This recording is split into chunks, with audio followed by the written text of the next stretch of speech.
ভারতের ক্যাপ্টেন শুভমান গিল এমন একটা কাজ করে বসলো কি সেই কাজটার জন্য বিসিসিআই এর 300 কোটি টাকার নোকসান হতে পারে।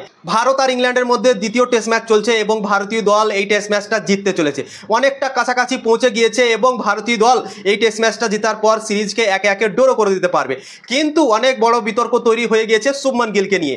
এর আগের ম্যাচে দুটো বিতর্ক তৈরি হয়েছিল শুভমান গিলকে নিয়ে এবং দ্বিতীয় ম্যাচেও অনেক বড় একটা বিতর্ক তৈরি হয়ে গেছে এবং সবথেকে বড় বিতর্ক তৈরি হয়েছে এই ম্যাচটাতে। 300 কোটি টাকার নোকসান হতে পারে বিসিসিআই এর। তো কি ঘটনা ঘটেছে চলো তোমাদেরকে বলে দিচ্ছি। ইন্ডিয়া আর ইংল্যান্ডের মধ্যে চতুর্থ দিনের খেলা চলছিল এবং 83 ওভার যখন হয়েছিল তখন ব্যাটিং করছিল রবীন্দ্র জাদেজা আর ওয়াশিংটন সুন্দর। ভারতের স্কোর হয়েছিল 427 রান 6 উইকেটে এবং তারপর ড্রেসিং রুম থেকে শুভমান গিল ওয়াশিংটন সুন্দর আর রবীন্দ্র জাদেজাকে এভাবে ডেকে নেয় এবং শুভমান গিল একটা টি শার্ট পরে থাকে কালো রঙের এবং সেটাকে নিয়েই বিতর্ক তৈরি হয়েছে। কালো রঙের টি শার্টটাতে তোমরা দেখেছিলে একটা এভাবে চিহ্ন করা ছিল, মানে ওটা নাইকির চিহ্ন ছিল, মানে নাইকির স্পন্সর ভারতীয় দলের কাছে নেই, ভারতীয় দলের কাছে আছে অ্যাডিডাস। অ্যাডিডাস স্পন্সর আছে ভারতীয় দলের কাছে এবং ভারতীয় দলের যত ড্রেস পোশাক হচ্ছে সব কিন্তু অ্যাডিডাস কোম্পানির সঙ্গে তারা যুক্ত হয়ে আছে, বিসিসিআই আর অ্যাডিডাস দুজন মিলে, এবং নাইকির সঙ্গে কোনো যুক্ত নেই। এবং শুভমান গিল নাইকির টি শার্ট পরেছে এবং সেটাকে নিয়েই বিতর্ক তৈরি হয়ে গেছে। 2023 সালের জুন মাস থেকে এই চুক্তি শুরু হয়েছিল এবং 2028 সালের মার্চ মাসে এই চুক্তি শেষ হবে। প্রত্যেকটা ম্যাচে অ্যাডিডাসকে 75 লাখ টাকা করে দিতে হয় বিসিসিআইকে। 4 বছর 9 মাসের চুক্তি আছে বিসিসিআই আর অ্যাডিডাসের মধ্যে। অ্যাডিডাসের সাথে চুক্তি থাকাকালীন নাইকির পোশাক পরে শুভমান গিলকে দেখা গিয়েছে, এটাকে নিয়েই বিতর্ক তৈরি হয়েছে। ভারতের যে মহিলা দল আছে, আন্ডার 19 দল আছে এবং ভারতের যে মেন দল আছে, 3টা দলের কাছেই অ্যাডিডাসের স্পন্সর আছে এবং অ্যাডিডাস 300 কোটি টাকা দিচ্ছে ভারতকে এই চুক্তিটার জন্য। 4 বছর 9 মাসের চুক্তি আছে এবং 300 কোটি টাকা দিচ্ছে।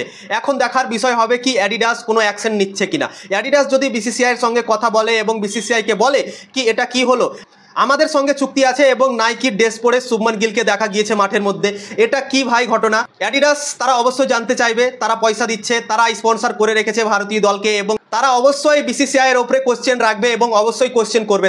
তারা জিজ্ঞাসা করবে কি এটা কেন, আমাদের সঙ্গে চুক্তি থাকাকালীন কেন নাইকির পোশাক পরে থাকবে শুভমান গিল, অবশ্যই কোশ্চেন করবে। তারপর যদি অ্যাডিডাস চুক্তিটা ভেঙে দেয় তাহলে ভারতের অনেকটা নুকসান হয়ে যেতে পারে। তো এটার জন্যই অনেক বড় বিতর্ক তৈরি হয়ে গেছে শুভমান গিলকে নিয়ে।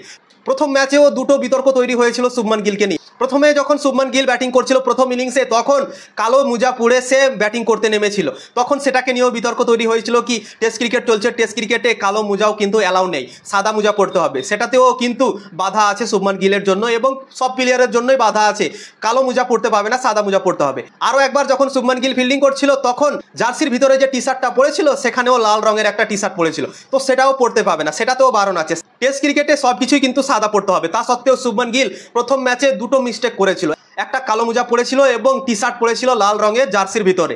তো দুটো বিতর্ক তৈরি হয়েছিল প্রথম ম্যাচেও এবং এই ম্যাচেও বিতর্ক তৈরি হয়ে গেছে এবং নাইকি কোম্পানির জার্সিটা পরে শুভমান গিলকে দেখা গিয়েছে, এটা নিয়েই তৈরি হয়ে গেছে বিতর্ক। নাইকি আর অ্যাডিডাস এই দুটো কিন্তু আলাদা কোম্পানি, ঠিক আছে। নাইকির সঙ্গে ভারতীয় দলের কোনো চুক্তি নেই, কোনো স্পন্সর নেই। অ্যাডিডাসের সঙ্গে ভারতের স্পন্সর আছে। 2023 জুন মাস থেকে 2028 সালের মার্চ মাস পর্যন্ত চুক্তি আছে ভারতীয় বোর্ডের সঙ্গে অ্যাডিডাসের এবং তাই জন্যই তারা অবশ্যই কোশ্চেন উঠাবে এবং ভারতীয় বোর্ডকে জিজ্ঞাসা করবে কি নাইকির পোশাক কেন পরেছিল শুভমান গিল, এটা তারা অবশ্যই জানতে চাইবে ভাই। তারা যদি চুক্তি ভেঙে দেয় তাহলে কিন্তু অনেক নোকসান হয়ে যেতে পারে ভারতীয় দলের।